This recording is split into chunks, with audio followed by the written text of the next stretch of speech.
sin más dilación, empezamos la píldora informativa de hoy, que tratará sobre ingreso mínimo vital, que es un tema que bueno, ha generado mucha expectación y sobre la que todavía existen numerosas dudas que intentaremos aclarar a lo largo de esta sesión y también próximamente si queda algún punto abierto. En principio, bueno, primeramente vamos a definir un poco de qué se trata esta nueva prestación, que a diferencia de anteriores ayudas que hemos estado tratando en anteriores webinars, no se trata tanto de una ayuda directa para paliar una situación concreta, sino que es el reconocimiento de un nuevo derecho. En este caso, el derecho a una renta mínima garantizada, ¿no? El asegurar unos ingresos mínimos a quienes carezcan de ellos a fin de facilitar la integración en la vida social y laboral del país. Se trata, por tanto, de un derecho subjetivo. A diferencia, por ejemplo, de la ayuda al alquiler de la Comunidad de Madrid, que tenía una dotación presupuestaria, que una vez finalizada dicha dotación se acabaría la ayuda. En este caso hablamos de que se trata de un derecho, como pudiera ser la prestación por desempleo, la prestación de jubilación, es decir, si se cumplen las condiciones, se tiene o no se tiene. Tiene también un carácter indefinido mientras concurran las condiciones de vulnerabilidad que más adelante veremos más detalladamente. Por tanto, también definir que se trata de una prestación no contributiva cuyo objetivo al final es establecer un suelo mínimo de ingreso en todo territorio nacional, sin que por ello excluya de ser complementado por las comunidades autónomas, como también veremos más adelante en detalle. Hablando de los potenciales beneficiarios, ¿quién puede percibir esta ingreso mínimo vital? Desde una persona sola que podría formar por sí misma la unidad de convivencia hasta una unidad familiar. Al final, la definición que nos da la ley de unidad de convivencia son aquellas personas que viven juntas, unidas por vínculo de hasta segundo grado de consanguinidad o afinidad. Además, también se considerarían, en este caso, y a efectos de la ayuda, unidad de convivencia, víctimas de violencia de género, también en aquellos casos en los que se han iniciado trámites de separación y divorcio o víctimas de trata y explotación sexual. Uno de los detalles de esta nueva ley es que podrían convivir hasta 2 unidades de convivencia en un mismo domicilio. Pasando un poco a valorar los requisitos. Hay 3 clases de requisitos, los personales, los patrimoniales y los de renta. Vamos a empezar por los personales. Hay un punto en el que se exige mantener 1 año de residencia legal y continuada. Nos llegaba la duda de, por ejemplo, un núcleo familiar que haya viajado a su país de origen en el último año y a lo mejor ha estado 2 meses visitando a su familia o cualquier cuestión, ¿no? En ese caso, ¿no se consideraría que tuviera residencia legal? Sí, se consideraría que sigue manteniendo la residencia legal, porque se entenderá que una persona tiene su residencia habitual en España también, como vemos ahí, como debe ser. En este caso, cuando haya tenido estancias en el extranjero, siempre que éstas no superen los 90 días naturales a lo largo de cada año natural. ¿Vale? Este sería un requisito que no sería limitante, por ejemplo, en esos casos en los que determinadas personas de la unidad de convivencia desarrollen viajes o visitas familiares a sus países de origen. También el requisito personal de la persona titular, porque al final será una persona quien solicita esta ayuda y por extensión la reciba a su unidad de convivencia, deberá tener esos criterios de edad entre 23 y 65 años, a excepción de mayores de edad que tengan menores a su cargo. También se debe demostrar 1 año de existencia de la unidad de convivencia, es decir, en el momento de tramitar la solicitud, la unidad de convivencia debe haber sido constituida como mínimo 1 año antes. En caso de personas que se encuentren solas, que también entrarían en el criterio de unidad de convivencia si se diera el caso, deberán poder demostrar 3 años de domicilio independiente y 1 año de independencia económica. No es tanto un requisito documental que tenga que presentar los solicitantes, sino que es más una comprobación que hará la Seguridad Social y la Agencia Tributaria. Por ejemplo, 1 año de independencia económica se tendría en cuenta en los casos de que en el último año hayas mantenido un alta laboral en cualquiera de los regímenes durante 12 meses. Da igual el tipo de jornada o si ha sido 12 meses de manera continuada o no, o esporádica. En el caso de desempleados, sí se debe aportar un alta como demandante de empleo. Al tema de los requisitos personales estaría la excepción en el caso de violencia de género o explotación sexual o trata.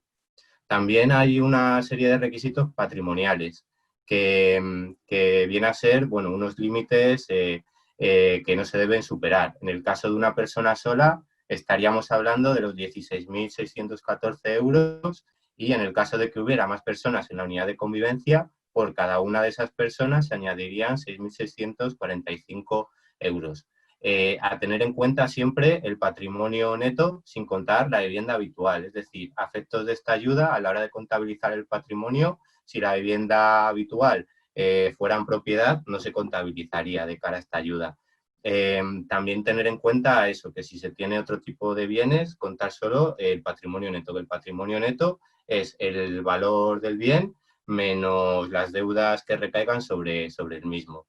Estos límites que irían aumentando para una persona sola, 16.614, más las personas que adicionalmente pudiera haber, que por cada una de ellas incrementarían 6.645, tendrían un tope máximo, independientemente del número de integrantes, de 43.196,40 euros. Si el valor patrimonial fuera superior, entonces no podrían solo ser beneficiarios de esta ayuda.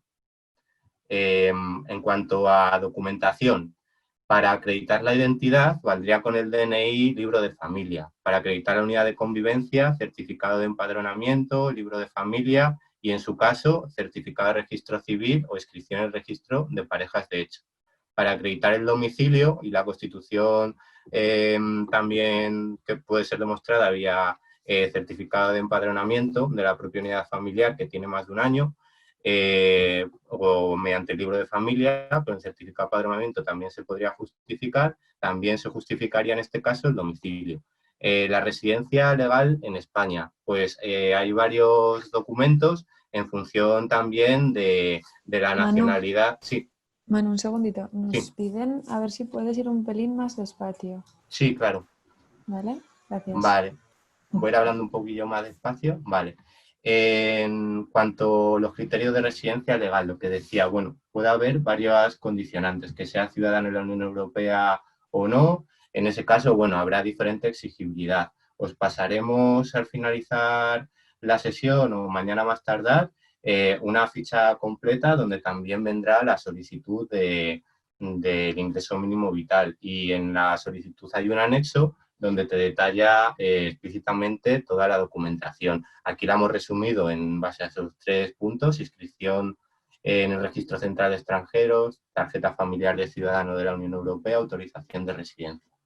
En caso de que sea una unidad de convivencia que esté en trámites de separación o legalmente separada, pues presentación de la demanda o resolución judicial. Como veíamos antes, en caso de ser un solicitante de empleo, estar en desempleo, aportar el alta como solicitante. Y por último, bueno, los criterios de patrimonio y renta. Aunque la Seguridad Social puede exigir, en caso de que fuera necesario, aportación documental extra, en principio el cumplimiento de los requisitos, tanto de patrimonio como de renta, lo realizaría de oficio la entidad gestora, en este caso la Seguridad Social, que se comunicaría con la agencia tributaria, por ejemplo, para ver el próximo requisito, que sería el tercer requisito que vamos a ver, y el último, que sería el criterio de la renta. Y para este año, ahora mismo, habría que cumplir uno de esos 2 criterios. Y digo para este año porque el segundo punto se trata al final lo que se trata es de una disposición transitoria, que quiere decir que es una medida temporal. Me voy a centrar de momento en el primer punto, que ese sería el carácter general, que aplicaría todos los años independientemente de que estuviésemos. Es decir, que se tendría en cuenta los ingresos del año anterior para saber si se cumple o no el requisito de renta. Y esto lo comprobaría de oficio la Seguridad Social. En el segundo punto, que es lo que os comento, que se trata de una excepcionalidad a tener en cuenta solo hasta 31 de diciembre de 2020. En este caso, se podría hacer el cálculo del requisito de renta anualizando las rentas percibidas durante 2020, es decir, haciendo ahí una proporción para anualizar, y esta renta tiene que ser inferior al ingreso mínimo vital garantizado que pudiera percibir la unidad familiar, que más adelante veremos cómo calcularlo. Y también tiene que darse la doble condición que la renta 2019, la del año pasado, no sea superior en más de un 50% al ingreso mínimo vital garantizado. Por ejemplo, pues una unidad de convivencia que a raíz de la crisis del COVID-19 haya sufrido una gran pérdida de ingresos, y si analizamos los ingresos que están percibiendo a lo largo de estos 6 primeros meses, vemos que cumpliría con el requisito y que estaría a un nivel inferior de ingreso del derecho que tendría con el ingreso mínimo vital. Si en ese caso, por ejemplo, digamos que tendrían derecho a 10.000 euros anuales, si en 2019 hubieran ganado 16.000, en ese caso superarían el 50% a la renta mínima garantizada a la que tuvieran derecho y no podrían ser beneficiarias. Si en vez de 16.000 hubieran ganado 14.000, esto es un 40% más que el ingreso mínimo vital garantizado, entonces sí tendrían derecho a la ayuda. Pero esto es una disposición transitoria que acabaría el 31 de diciembre de 2020. Y en 2021, la Seguridad Social, junto con la Agencia Tributaria, podría recalcular y dar lugar a cualquier tipo de ajuste. En este caso, para tener en cuenta la renta real de 2020. Pero con carácter general y hasta que se dé nueva legislación o nuevas disposiciones, que de momento no las hay, sería el primer punto. Aunque este año, y debido a la crisis del COVID, también se tendrán cuentas, como digo, hasta el 31 de diciembre de 2020, el segundo punto para el criterio de cumplir o no el requisito de renta. Por supuesto, bueno, se eliminaría a efectos de este cálculo determinadas prestaciones como rentas mínimas de inserción o ayudas análogas, así como otras de carácter finalista, como pudiera ser las becas de estudio o las ayudas a la vivienda. Pasando un poco a comentar y valorar las cantidades, en el caso de la persona titular, si estuviera ella sola, percibiría un mínimo de 461,50 euros en caso de no tener ningún ingreso. A partir de ahí, por cada miembro adicional de la unidad familiar, se incluirían unos 138,50 euros adicionales. Y si se trata de una familia monoparental o monomarental, habría un complemento de unos 100 euros, hasta un máximo mensual de 1.015,30 euros. Bien, bueno, ahí tenemos un cuadro resumen en el que podemos ir viendo las diferentes cuantías en función de las características de la unidad familiar. En este caso, por ejemplo, 2 adultos con ningún menor serían 600 euros. Si fueran 2 personas, pero en este caso una familia monomarental o monoparental, un adulto con un menor, serían pues los 461,50 más el miembro adicional 138,50, que daría los 600, más 100 euros de complemento por familia monomarental o monoparental. Aquí a continuación lo podemos ver más detalladamente cómo realizar el cálculo. Por ejemplo, en el caso que acabamos de ver, un caso parecido sería 2 adultos y un menor y 2 adultos, ¿no? En el caso de 2 adultos y un menor, recibiría el titular la renta mínima vital, más luego por extensión de la unidad de convivencia, 138,50 por 2, quedarían 277. En total estaríamos en este rango mensual. En el caso de un adulto y 2 menores, al ser familia monomarental o monoparental, en este caso existiría un complemento de esos 100 euros adicionales. Vale, pues bueno, dicho esto, recordar que no se trataría tanto de una cantidad fija, sino recordando un poco las primeras diapositivas, se trata de garantizar un derecho de ingreso mínimo. Por tanto, si se percibe cualquier tipo de renta que no esté exonerada, como hemos visto antes, el tema de la renta mínima de inserción, las ayudas finalistas, entonces se tendrían que restar para dar efectivamente el ingreso mínimo vital. Por ejemplo, un hogar con 4 personas que tengan derecho a 877 euros mensuales. pero que tengan pues un ingreso, una prestación, lo que fuera, que no esté exento de 300 euros. En ese caso se restaría esa cuantía y quedaría una prestación mensual de 587 que, complementado con el ingreso familiar, ya nos daría la renta mínima, el ingreso mínimo vital. También hay que recordar, bueno, que una de las disposiciones que todavía no está muy clara ni reglamentada es el tema de las bonificaciones por el empleo. Vale, luego resolveremos dudas. El tema de las bonificaciones por el empleo. Se supone que una persona que esté desempleada y adquiera un trabajo y cambie su situación de rentas, se le bonificaría. Esto es que por cada euro adicional que tuviera por renta de trabajo, no se le restaría un euro de ingreso mínimo vital, sino que se le restaría algo menos. Pero esto está todavía por legislar, porque también depende de los procesos de negociación que haya con las comunidades autónomas y los convenios que se firmen y demás, y de determinadas disposiciones. Pero bueno, es como un reconocimiento inicial o un intento de acción inicial para bonificar la cuestión y el hecho de que una persona en desempleo que forme parte de una unidad de convivencia que perciba esta ayuda tenga bonificada el hecho de encontrar trabajo y de percibir nuevas rentas.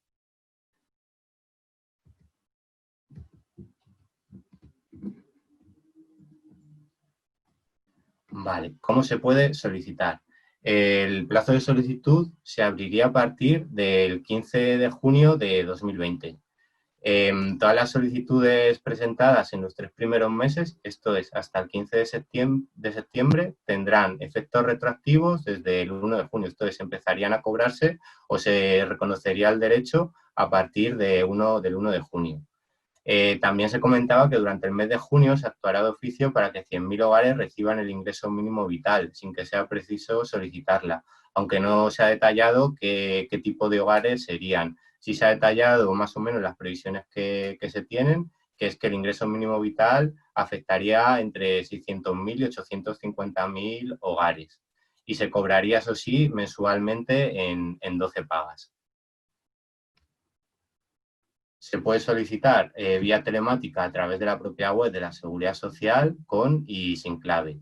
En el envío que hagamos posterior a este webinar también enviaremos un documento que a modo de pantallazo va haciendo de guía en las dos posibilidades que hay de realizar el trámite en la Seguridad Social, para las personas que tengan clave de acceso y para aquellas que no. También se daría la posibilidad de envío mediante correo ordinario. Si no se tuviera acceso a la sede virtual. En principio también se podrían dotar nuevos canales de tramitación, sobre todo cuando se apliquen convenios con comunidades autónomas o ayuntamientos y, por ejemplo, puedan poner sus registros a disposición de la tramitación de esta ayuda. Luego, un tema muy concreto que habla de la incompatibilidad con la prestación por menor al cargo, que ha generado bastantes dudas también. Y bueno, comentar previamente que el ingreso mínimo vital supone una reordenación del conjunto de las ayudas públicas que se están dando. Entonces, poco a poco se irá materializando y se irá legislando, pero se supone que se irán eliminando ciertas ayudas y quedará el ingreso mínimo vital. Pero también hay muchos condicionantes. Por ejemplo, bueno, en este caso, que habla detalladamente y empieza con el tema de la prestación de menor al cargo, comentar que desde la aparición, desde que salió el BOE el 1 de junio, ya no se podrán realizar nuevas solicitudes de la prestación por hijo menor al cargo, a no ser, estoy ahora en este punto, que se pueda alegar en su caso que debido al estado de alarma no se ha podido presentar el trámite en su debido tiempo. También aquellas solicitudes que se hayan solicitado en condiciones normales antes del estado de alarma, se tendrán en cuenta pues, la legislación que en aquel momento estaba dada. Y luego, como criterio general y a tener en cuenta, es importante, si la asignación económica percibida o la suma de todas las ayudas percibidas fuese de mayor cuantía que el ingreso mínimo vital, estas se mantendrían y no se incluirían en eso que llaman prestación económica transitoria, que afectaría sobre todo de inicio a estos 100.000 hogares que detallaban, que empezarán a recibir esa prestación económica transitoria, ingreso mínimo vital, sin tener que hacer gestión alguna. Si luego también se puede dar el hecho que si a 31 de diciembre de 2020 no se cumplían los requisitos para ser beneficiario del ingreso mínimo vital y se hubiera estado percibiendo siendo sustituido por una ayuda anterior que había, se puede ejercer el derecho de volver a la asignación económica, en este caso por hijo menor al cargo. Vale, un poco hablando del papel de las comunidades autónomas y consolidando lo que ya se ha dicho, bueno, pues que las comunidades autónomas pueden complementar la cuantía o establecer otras medidas específicas que entren dentro de su competencia. También se ha formado una comisión de seguimiento en el que participan los ministerios implicados y todas las comunidades autónomas a fin de evaluar e ir coordinando esta ayuda. Y como decía, bueno, pues en función de los convenios que se vayan firmando, podrán habilitarse nuevos canales de tramitación. Obligaciones que tendrán el beneficiario en la unidad de convivencia. Informar de cambios en la situación de la unidad de convivencia, ya sea por cambios personales, por ejemplo, un nacimiento, o cambios patrimoniales o en el nivel de ingresos, deben notificarse antes de 30 días naturales a la Seguridad Social. También existirá la obligación de presentar la declaración anual del IRPF. Vale, os dejamos unos links de interés también a los que podréis acceder. Bueno, pasaremos esta presentación para daros la facilidad. Ahí hay un simulador que ha puesto a disposición la Seguridad Social, el BOE y lo que os hablaba de la guía de canales telemáticos de solicitud, que a modo de pantallazos te dice cómo hacerlo a través de la sede telemática de la Seguridad Social. Muchas gracias a todas y a todos y nada, nos vemos la semana que viene.